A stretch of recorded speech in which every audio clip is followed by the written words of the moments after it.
Strega Nona, translated, means Grandmother Witch, a story by Tommy de Paula, first published in 1975, that tells the story of a grandmotherly witch who uses her magic to help the townspeople in her small Italian village in Calabria with their troubles.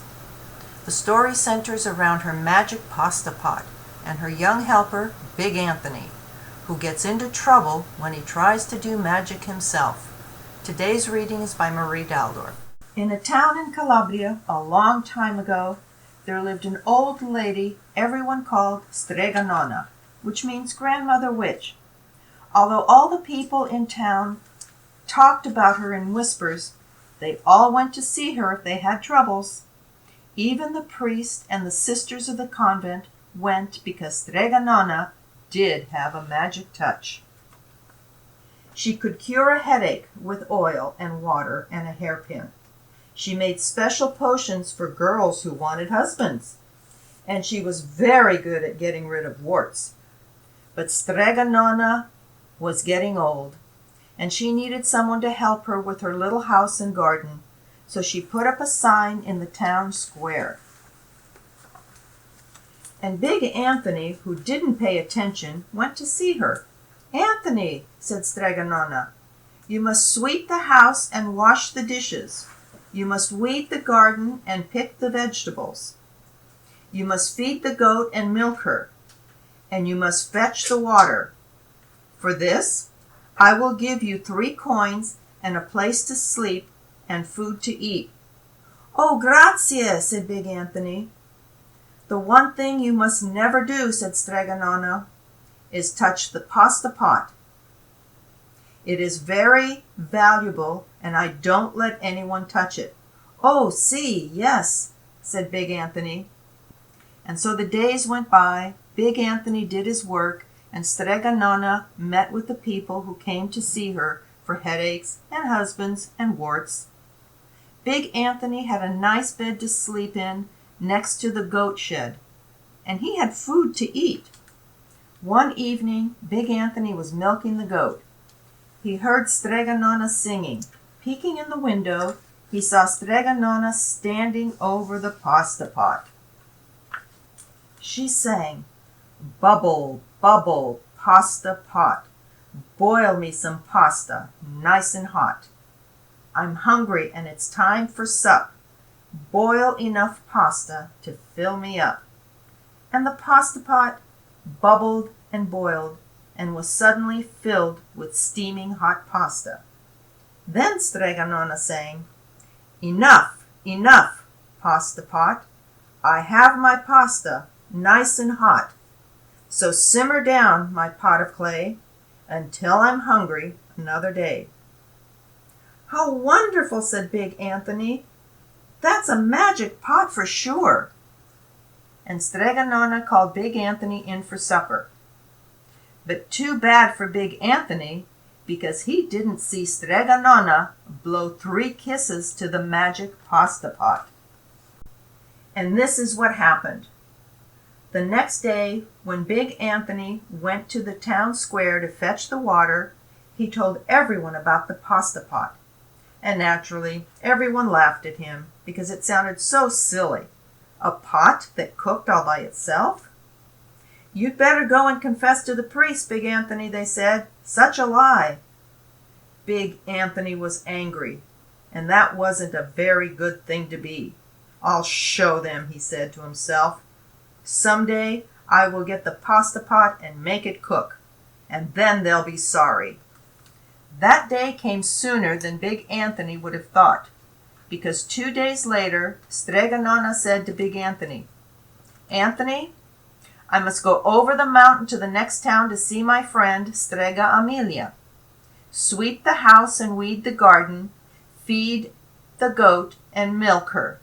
And for your lunch, there is some bread and cheese in the cupboard. And remember, don't touch the pasta pot."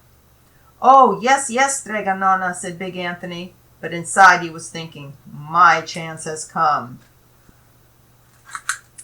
As soon as Strega Nona was out of sight, Big Anthony went inside, pulled the pot off the shelf, and put it on the floor. Now, let's see if I can remember the words, said Big Anthony. And Big Anthony sang, "Bubble, bubble, pasta pot. Boil me some pasta, nice and hot. I'm hungry and it's time for sup. Boil enough pasta to fill me up." And sure enough, the pot bubbled and boiled and began to fill up with pasta. "Ah," said Big Anthony. And he ran to the town square, jumped on the fountain, and shouted, "Everyone, get forks and plates and platters and bowls. Pasta for all at Strega Nona's house. Big Anthony has made the magic pasta pot work."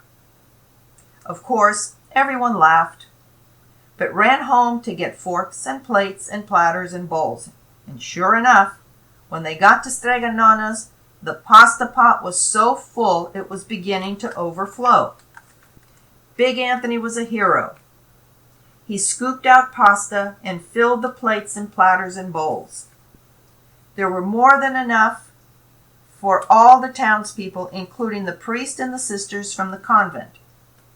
And some people came back for 2 and 3 helpings, but the pot was never empty. Then all had had their fill. Big Anthony said, "Enough, enough, my pasta pot. I have my pasta nice and hot. So simmer down, my pot of clay, until I'm hungry another day." But alas, he did not blow the 3 kisses.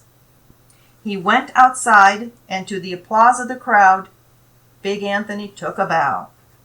He was so busy listening to compliments from everyone that he didn't notice that the pasta pot was still bubbling and boiling, until a sister from the convent said, "Oh, Big Anthony, look!" The pasta was pouring out of the pot all over the floor of Strega Nona's house, and was coming to the door. Big Anthony rushed in and shouted the magic words again, but the pot kept bubbling. He took the pot off the floor, but pasta kept pouring from it. Big Anthony grabbed a cover and put it on the pot and sat on it. But the pasta raised the cover, and Big Anthony as well, and spilled on the floor of Strega Nona's house. "Stop!" yelled Big Anthony. But the pasta did not stop, and if someone hadn't grabbed poor Anthony, the pasta would have covered him up. The pasta had all but filled the little house. Out of the windows and through the doors came the pasta, and the pot kept right on bubbling. The townspeople began to worry. "Do something, Big Anthony," they shouted. Big Anthony sang the magic song again, but without the 3 kisses, it did no good. By this time, the pasta was on its way down the road, and all the people were running to keep ahead of it. "We must protect our town from this pasta," shouted the mayor. "Get mattresses, tables, doors, anything to make a barricade." But even that didn't work. The pot kept bubbling, and the pasta kept coming. "We are lost," said the people, and the priest and the sisters of the convent began praying. "The pasta will cover our town," they cried, and it certainly would have, had Strega Nona not come down the road home from her visit. She didn't have to look twice to know what had happened. She sang the magic song and blew the 3 kisses, and with a sputter, the pot stopped boiling and the pasta came to a halt. "Oh, grazie, thank you, Strega Nona," the people cried. But then they turned on poor Big Anthony. "String him up," the men of the town shouted. "Now wait," said Strega Nona. "The punishment must fit the crime." And she took a fork from a lady standing nearby and held it out to Big Anthony. "All right, Anthony, you wanted pasta from my magic pot," Strega Nona said, "and I want to sleep in my little bed tonight, so start eating." And he did. Poor Big Anthony.